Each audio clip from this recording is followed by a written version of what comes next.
Hi guys.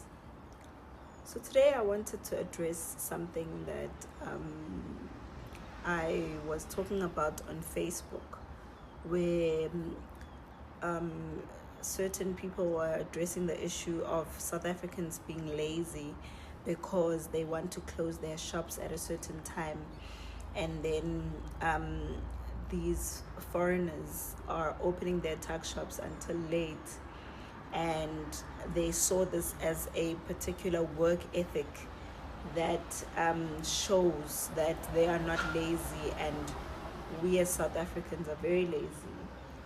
Now I wanted to record this in isiZulu because I wanted Zulu people to actually hear it, those that are always insisting that I mustn't speak English, but I don't want to isolate other people as well.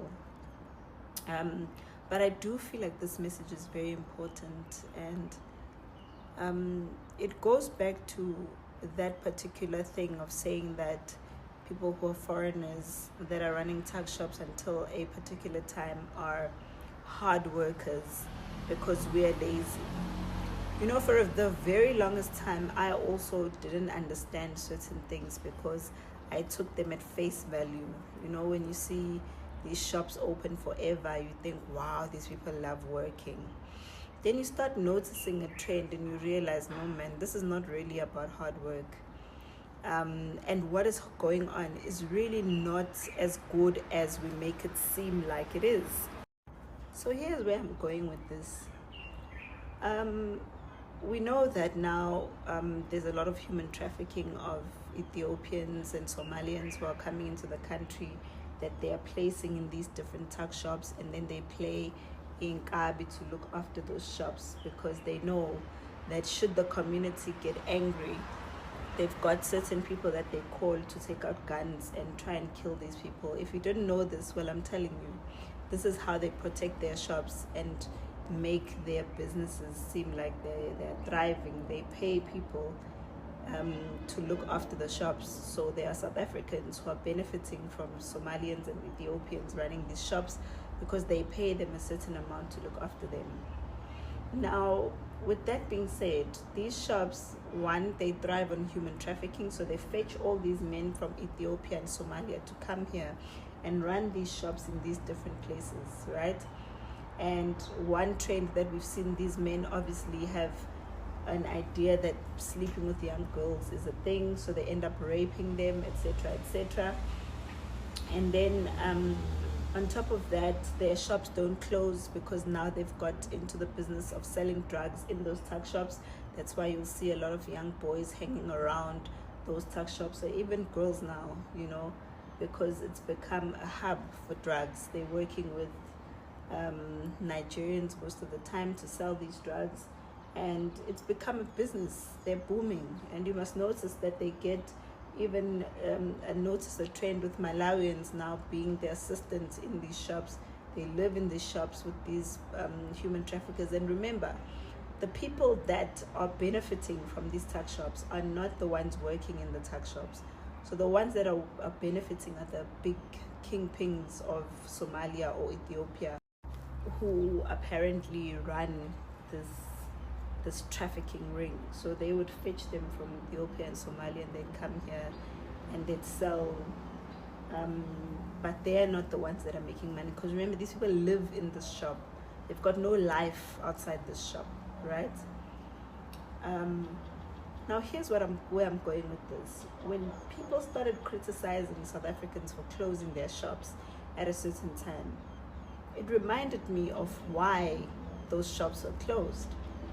Now, do you remember that when we were kids, we all knew that at a certain time, when the sun starts going down, we all have to rush back home. We all knew this was a normal practice. When the sun starts going down, you know it's a sign for you to go back home. Now, why was this a thing? It was a thing because that is when family time was supposed to come in. So having a particular time where kids knew that they have to go home, the father knew that he's not on the streets, his family, He needs to be home to make sure that his kids are also in the house. Family was a family time, family moments. We would be watching television at that time because we wouldn't be on the streets. Now, with all the changes that are happening in this country, with people coming in and changing the way we do things, where we think this is empowering us, but in the end it's hurting us. Because what are the benefits of opening a tuck shop until 10 o'clock for an ordinary South African? Because if an ordinary South African knows that a shop closes at 6, they'll make sure that whatever they need to buy, they have already bought by 6 o'clock. But now, 10 o'clock, people are still finding reasons to go to a tuck shop. What kind of culture does that create? When you know that even little kids are being sent to a shop at 10 o'clock, they come to a shop, there's boys hanging out there already, they're doing drugs and what and all kinds of activities. We are moving away from our own cultural norms and practices, thinking that it's to our benefits when it's actually not. What happened to the family structure now? What has happened with bars and places of drinking, places where you can access alcohol, being opened until very late at night every single day of the week? What has that done to the family structure? What has that done to the discipline of the young children of South Africa who don't even know what time they need to be home? Being on the streets even at 10 o'clock at night has become a normal thing. It's not what we used to. We used to be home at a certain time, and there was a reason why we were home. With that, there were memories that were created. The levels of GBV were not as much as it is right now. The levels of rape were not as much as it is right now. The levels of everything that's going on that is wrong in this country were not as it is right now, because the family was doing family things and being family, not out on the streets doing things that we don't even know. And you guys take these small things for granted, and I'm telling you, it starts with the small things where you change your cultural practices and norms, thinking that you're accommodating or growing or it's a change of things, but you're actually ruining things more than you think. So I'm telling you, this tuck shop business, don't look at it in a small scale way as some of you are looking at it.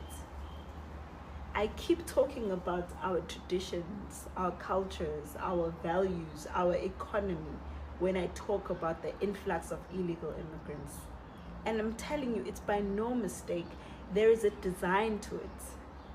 Because I even saw a video where they were talking about even creating a voter that is not the generic, normal, ordinary voter, that is of the origins of this country, that is also part in contributing to the influx of illegal immigrants, the crime, the change of culture, the introduction of certain religions or traditions that we're not used to.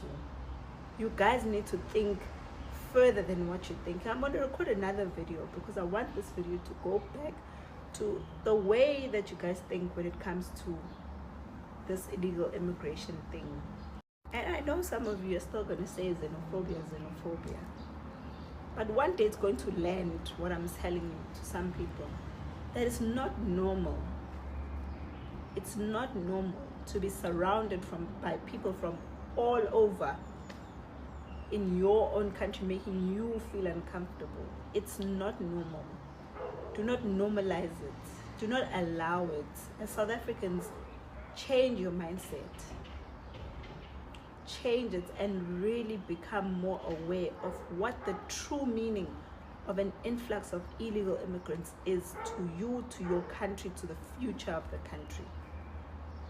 Hello Mzansi, welcome to Mgosi waseMzansi. Jacinta Ngobese reveal something shocking ema-foreigner. Uyasho ukuthi akusikho ukuthi ama-foreigners akhuthela athanda umsebenzi uyawa-expose actually. So siyaqoqa ukuthi Jacinta akawafuni oma illegal foreigners la South Africa, uhlezi asho ukuthi awahambe, and it's not something la ifihla koleni. People are saying ukuthi siyamsupporta because lento la ikhuluma ngo-iqiniso and there are people who are saying ukuthi she's xenophobic, nani people who are actually defending ma-foreigner. Ucommente down on the comment section ukuthi ngicabanga ngalokho lokuqedwa kukhulunywa nguJacinta. Mina nawe sizohlangana next time. I'm signing out. Goodbye.